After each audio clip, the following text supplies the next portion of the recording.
I'm Nick Lunch. I'm a director of Insight. I've been practicing PV, participatory video, for 10 years now. Started off working mainly with young people, and I'm a self-trained filmmaker, first of all, which I think is really important. My name's Chris Lunch, and I got into participatory video really through my backgrounds. I was trained in anthropology, and I was involved in a research project in Kazakhstan working with shepherds as a social researcher using quite traditional methods, quite extractive. I felt very unhappy and uncomfortable with the method of research where we were going in, spending a lot of time with the shepherds, asking them quite personal questions, writing it all down. Then my role was to write a big report, and I wondered who actually would read that report and how it would actually impact on any policymakers. And at the same time, I knew about Nick's work in England with kids, and I thought, well, surely this method could be applied to what I'm doing, rather than having an outsider analysing and recording and presenting. Why not get them to do that, get them to analyse the situation, to tell what they know, to communicate directly to the policymakers? And I saw myself as a bridge, really.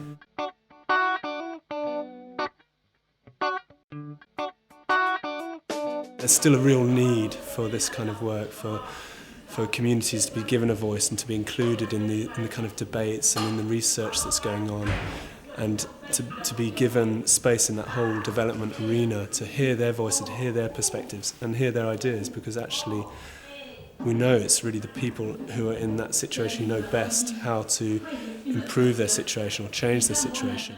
It's that's one half of it. The other half of it is that the actual process itself is so exciting, and that's the bit that I've always got most into, really. Just seeing how participatory video, how the act of learning to make a film and doing that collectively transforms people. I've seen it so many times.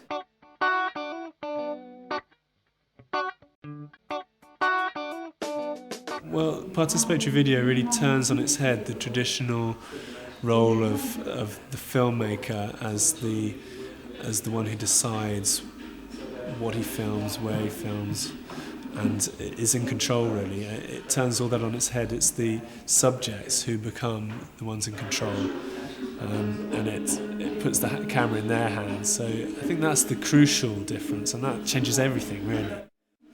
Again, it's down to process. Process really coming before product, I guess, is another difference. As a filmmaker, documentary filmmaker, you're, I think, always thinking of the product, the final audience, and how you're going to tie this scene with this scene, and so it's a lot of manipulation involved, whether you like it or not. Whereas with participatory video, you're really trying to go in there without an agenda, ideally. It's about giving voice to as many people, many different parts of the community.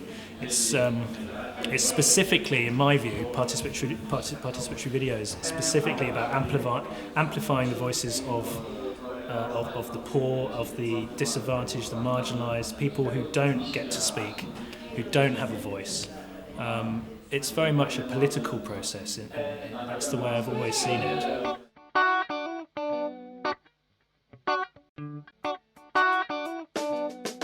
It starts with a series of games. This is the way we facilitate participatory video projects. A series of very simple games to teach the basic skills needed to make a film, to use a camera, but very much keeping away from the technical stuff. Just building confidence in handling the equipment and filming each other. Demystifying it as well. It's very much, they are the first ones to take it out of the case, and from that moment on they are in control, and it's very obvious to them through the games and the way we work that this is the way we want to do it, that they're going to be in control. And so in a way, some of these games that we use are like metaphors, really, for the wider way that we want to work, where they are the ethos behind it.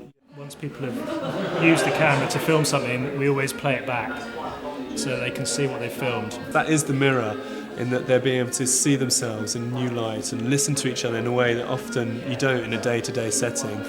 And so there's that level of that's going on. They're building confidence, they're listening, they're analysing, but they're also building technical skills. They're saying, oh, that didn't sound very good because we didn't have the microphone very close. Let's next time do that better. As a facilitator, you don't even need to say these things. Just by watching it back, they're able to note it themselves and discuss it themselves and realise.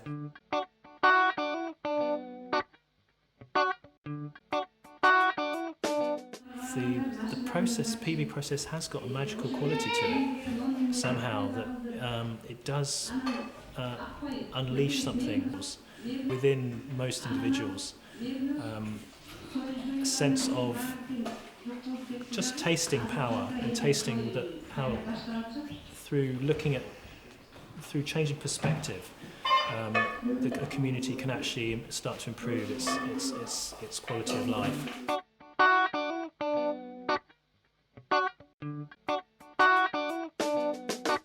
I find in most communities across the world, it seems to be more productive to work with men and women separately.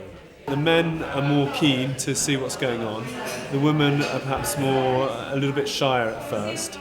But very soon, in many cases, the women's group really take off with it and start applying the tools in a very creative way and trying out lots of different things and really giving their time to it. The men would be also, but I find often, I think maybe the empowerment is maybe all the more strong for the women. They feel they're doing something new and learning something fresh, and it's giving them new possibilities, because often they're able to interview men or enter contexts that perhaps normally they wouldn't be able to enter. The camera does somehow allow them to transgress some of these boundaries in a non-threatening way.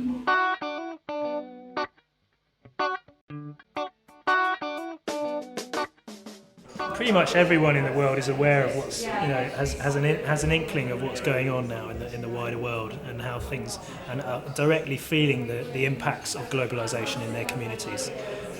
That's certainly what I've experienced, and I've worked in very, very remote areas, and it's shocking how much globalisation is reaching out now and affecting the world. And very, very quickly, things are changing very fast. I think people do want to have a stake in the new world that's emerging. They want to they want to make sure that they're not at the bottom of the pile, as they have been for generations and generations. And I think this type of new media can help to build bridges and put people in contact in ways that they never would have been possible before.